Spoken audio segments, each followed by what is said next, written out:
This is a recording for Harvard Bok. This is me going back to school, and I'll get a little bit when I get into my history um, of education in Boston. But it's being recorded on 9/11/23, which is a special day not only for our country, but also for me in a couple of ways. The first one is that during 9/11, during that day, I worked in the state health department, Corning Tower in Albany, New York. Well, the first plane out of Boston on its way down to Tower 1 was hijacked over the Adirondacks and used the Hudson Valley as their path towards the World Trade Center in New York City, which means the plane flew right over our 42 to 44 story Corning Tower office building, which is the largest building in upstate New York. And I want to show a picture of the second here. And this is Shanksville. This is the 9/11 site in Shanksville, Pennsylvania. When I did my second master's degree at the Antiochian House of Studies in Bolivar, Pennsylvania, in Ligonier, we were very close to Shanksville. We used to go every Saturday when we would do our residencies. We would go to Shanksville after liturgy. We would do a memorial service there, and then we had a wonderful dinner from a family that lived in Shanksville. So, and I'll say one thing about being in both of them is they were very special places. They were something that you knew was very sacred. There was just something about them. You may think about the souls of the saints or the souls of the martyrs, but they were very, very special places. And this, I did my second master's. I graduated in 2004, my doctorate in 2010. So a lot of this was still very, very fresh. And actually, the park, neither of the parks was finished at that time. I have not been to the Pentagon. I do not know what the memorial is there. But both Shanksville and Manhattan I have seen. And at the time here, obviously, they were not finished. I want to talk about writing a paper because, first of all, I want to say that when I finished my master's degree at Northeastern, I did my first two degrees there on Huntington Avenue. For those of you that are from Harvard and Cambridge and also from Boston, I never thought I was going back to school. I wanted to get a job, teach, work in a bureaucracy like I ended up doing or whatever, and I thought that was it. Then when I came back here, I attended a local church, an Orthodox church, and they had a thing that came out from their archdiocese that they wanted to have a deacon in every parish.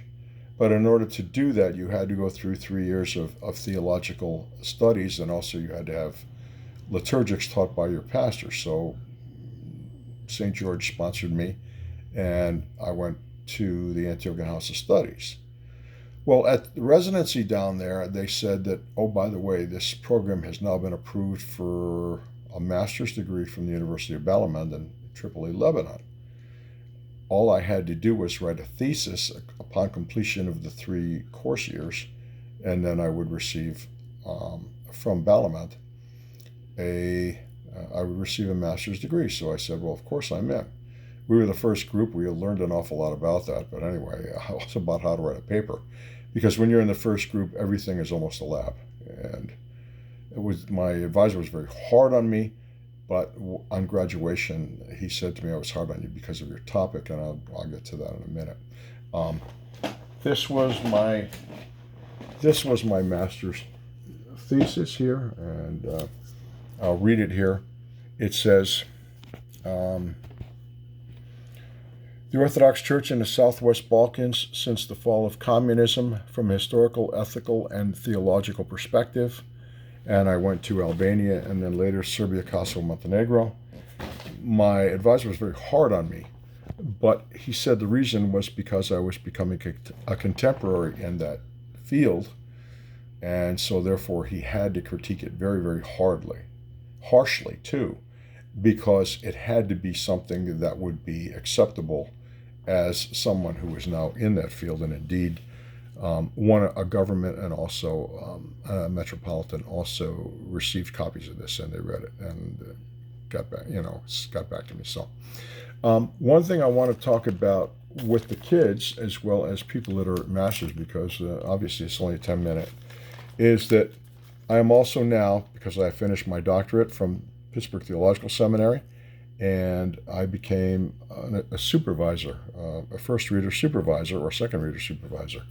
So one thing that, if you ask for me for your advisor, and it's in my areas, which are which are history, counseling, or international, you may be assigned to me if it works out okay. So one thing that I want is the initial contact if you're writing a paper, okay? You will get, and you'll see that they will let you know that I'm one of the people in that. You'll see my name on the list, actually, okay? After that, you contact me and say that you've been referred to me, you would like to write on this. If you're going to do that, then we'll talk about what is your topic. And that came up in the course here, because if you don't have a topic, you don't have a paper. So what is the topic? Is it something that we can agree upon? Okay, if we agree upon, we'll say, well, let's go. First thing you're going to do is write an abstract. Now, what is an abstract? An abstract is a brief basically saying what the paper is. And in the abstract, the ground rules for the paper at that point are set. And you must comply to what is in the abstract. One of the problems that people have when they write a paper, whether it's at lower levels or whether you're getting into the graduate level, is straying away. And some of that is looking for filler. Don't worry about filler, okay? If your paper is flowing, it will do well. Also, a problem that people have is they have too few resources, that they cite. So they tend to end up with a commentary on a particular author rather than a paper, rather than a research paper. Be very careful with that. You're not writing a commentary, you're writing a research paper. And then you have to have rules. Now, for example, Turabian, a manual for writers, this is very good, okay? If you are in mine, you have to use this format, okay? Cite right, craft the research, whatever. These are good sources. I also bought, when I wrote my doctoral paper, I bought something called Stylese, which is something that helps you format the paper. You don't have to do that. Make sure you stay in your paper. And I want to say that because one of the problems that I get when I read the first time is that they stray from the paper. They go way off, and my job is to help them get through. So what I have to do at that point is to kind of hone them in, refocus them. And it's very discouraging. My first draft of my master's was not good. It was good in a lot of ways, but it was lacking a lot. So you got to lick your wounds and back up on that. But that's what's going into writing a paper. Make sure that you have your body, okay, your introduction telling you what you're writing, your body. You may have a methodology, which is how you intend on proving or disproving what you're trying to say, and then your conclusion. Now, I want to say one thing that was taught to me, and I will never forget it. There is no problem with disproving yourself, particularly if you're doing it statistically. That is a valid conclusion, and it's something that is very valid in your paper. You don't, simply because you're proving yourself wrong doesn't mean you have a bad paper. You may have a very good paper, because that takes that off the table. So especially if it's something that's related to science or technology, statistics, if you disprove yourself, that's fine. It's not the norm, but it also is not unacceptable per se. Then your conclusion, be very succinct. Go within the boundaries of what you have. If it's a 40 to 50 page paper, stay in there. Okay, don't go too far off.